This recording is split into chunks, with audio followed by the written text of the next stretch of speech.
Hey, Pusnet, new little video. I've been working on my communication plan, and I wanted to have people's opinion because it seems like also a few people that follows me are amateur their own stuff. And what I was thinking about is, so I'm gathering all those things, radios and different things and stuff. And so the intelligence gathering of those radios are amazing, but I wanted to get people's opinion as I write my plan again. But monitor what? Because there's a lot of things you can do now. I can monitor pretty much everything, and so I wanted to give people a little bit my plan and see what should be better, what should improve, and everything. So let's start. So here's like the main players that would be like from what I've been reading and stuff that would be good to listen to. But as you can see, there's a lot of them, and so how do you monitor those? And yeah, so like that's a lot of informations and stuff. And I did a past video on maps, and so what I was thinking is that basically now I listen to some of those and gather information, put that on that tactical map that I was app, and basically now I can know a little bit more what's happening, so I can take a better decision. So I stay in, should I stay out? If I stay out, what should be my my route? And for each of those, now in my plan, I've separated my sector in different parts so that I know exactly, you know, like certain people, I'll they're more the different scanners and stuff and stuff. So I'm gathering all that information so that I can play with it. One that seems to be coming back is Amron, which is the has the CH3 project and the American Preparedness Radio Network. Sadly, here in Canada, so it's a great resource for the Americans, but here in Canada, unless you have like HF, it's very hard to listen. I see around me, I have a few people that are marked as in my province, but I seem to having trouble to communicate with them. Also to communicate with different people, but I keep that in mind as because I'm so close from the American border. If something would happen and I would go towards the American border, then probably I would start to tap on this. But that's one that definitely we need to go. Now you have the information, but you need to write stuff. So what I was thinking, as I'm again training for MCOM, I'm gonna need to be more familiar with the incident command system forms and logging and stuff. And there's even a computer system that you have those forms, they're already pre-printed and stuff. So I was thinking about using those form and the logbook to monitor. So for example, there's a form for the weather. Well, that gives you a little bit of the idea of the information that you have and stuff. As well, when you join the Hamron, they send you this, well, if you buy this document, and well, you can download this document, and there's some forms in there. So I was going to use those and stuff. But if you have more ideas, please submit them in the comment. So there's three things that I pretty much have as my hardware. First, the scanner radio, so for scanning the areas and stuff and utilities. The second, my ham radio, so our amateur radio as per se, and then the third one is my shortwave radio. Each of them have strengths and weaknesses as well, and so I've tried to include that in my plan. So first, my radio, it's a Yaesu VX6R, pretty cool radio. I've been playing a little bit more about it and stuff. The shortwave radio, I went with the Telscon PL660.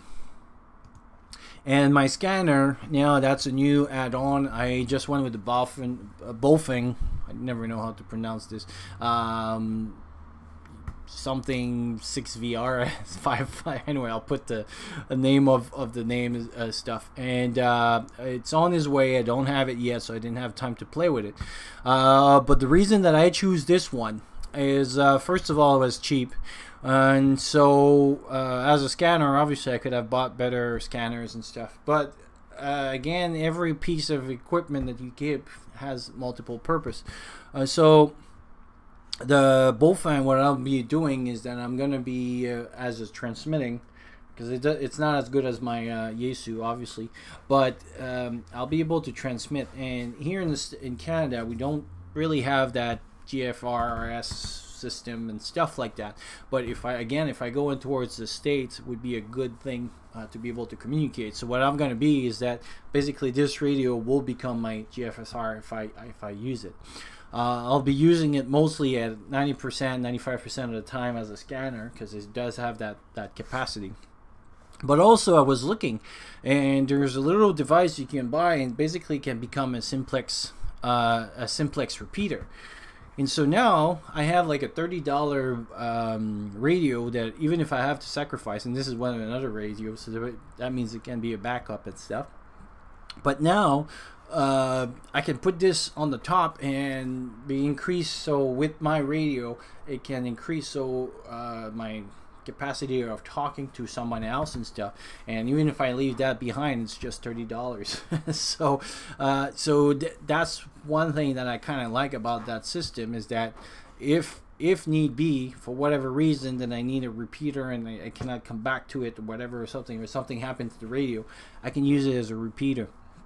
So that's 3 functions for a very cheap radio.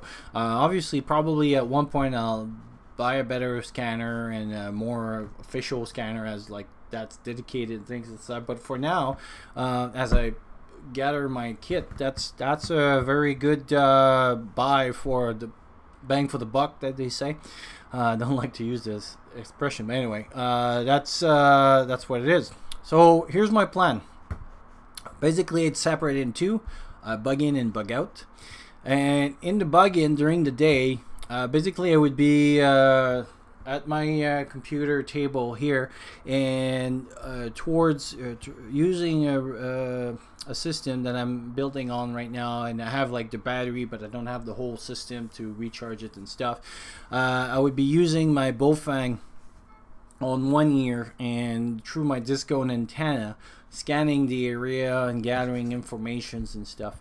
My Eton radio, which is right on the corner there, is always on the NOAA band, and it can monitors, and so if there's an alert or something, that will go in. And so basically I would be using this, and I would be using my Yaesu through my dual band Slim Jim, mostly for ham stuff. So here I can listen to 2 repeaters. So this would be more for the utilities, you know, like those radios and stuff. And this would be more to monitor ham radios, to use it to communicate and stuff. So I would keep this more for communication purpose. First, to save a little bit more on the battery. Second, this is a much better radio for communication and transmitting and stuff. So I want to keep this utility instead of using the scanner. It does have a scanner capacity, but I would like more to have the Bofang doing this, so that way I can be more an AM operator with this radio. And again, when I was saying I would use the battery to work all this system.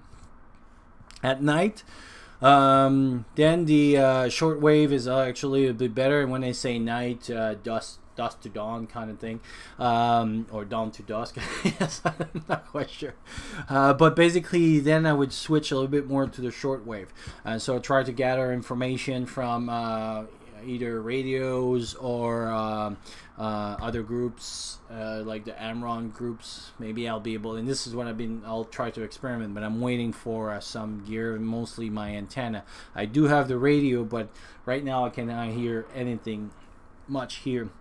But I got the Sony antenna coming now. I found a good deal on it, and so it's, from what I've been watching and reading, seems like it's a pretty decent antenna. It's portable, and it's a kind of multi-band, because you can there's like a little device that amplify your your signals, and as well as kind of multi-bands, because it can be tuned in to depending of the band that you're gonna listen. Again, my radio, that one will pretty much stays on all the time, because the purpose of it is mostly to listen to weather. So my weather information would come from that radio, because that's pretty much its only use.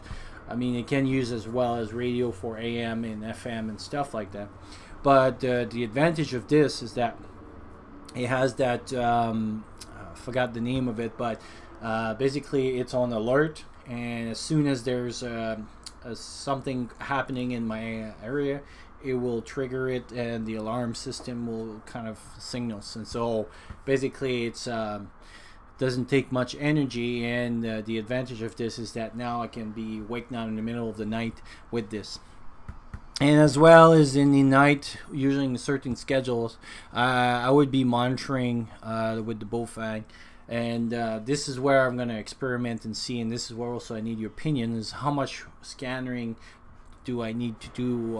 And the on the night schedule, I would mostly monitor not so much the traffic around as the people, the utilities, which would be mostly in the days and stuff, but more as if I hear other traffic of people coming around, and so that I can kind of zone on them and see if people are communicating as they're getting closer to here.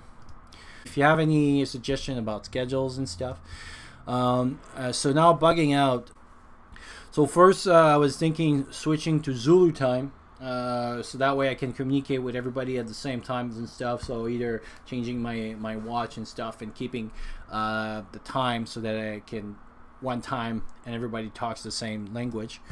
And so during the day, again, use my Yaesu, but this time as you go find, now I would switch to a portable antenna, and again, about the same thing, monitoring and stuff. For battery, like I said, I don't have the battery pack, so now I'm relying more on solar and all other stuff, and recharging batteries and stuff like that. At night, the Yaesu is still in there, but it was more again for communication. Now as my antenna, a wire, and run my Texon on that, and so then I'll be relying a little bit more on the Texon, as also like the NOAA channels and stuff like that. So that will be my radio, mainly my radio with this antenna.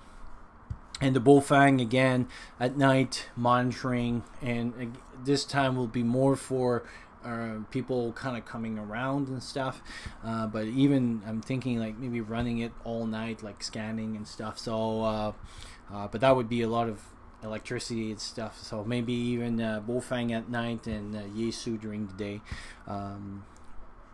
following the what I'm going to be showing you for my schedule. With the schedule for the Yaesu, what I was going to use is the RRL, what they call the Wilderness Protocol. And so basically the Wilderness Protocol is between 7 a.m. and 7 p.m. While in the backcountry, you call on those frequencies. And so basically I would be monitoring those frequencies between this and this for for 5 minutes at the top of hours every 3 hours. So basically every 3 hours I would be monitoring those frequencies, which is easier a little bit to do with my Yaesu, and a little bit better as well because I have a better antenna with the Yaesu. And we'd be monitoring those frequencies between 7 and 7 p.m. At the top of the hour every 3 hours for 5 minutes. And other use, like if I need to send at the same time, if I need to send my communications and stuff. This is only for listening. It's not so much about transmitting. Using on the schedule for the Bofang and the shortwave radio, what I was thinking is using the Amron protocol.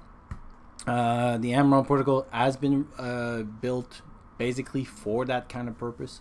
So the CH3 projects, using that kind of system for the GMRS and CBs and all of that stuff.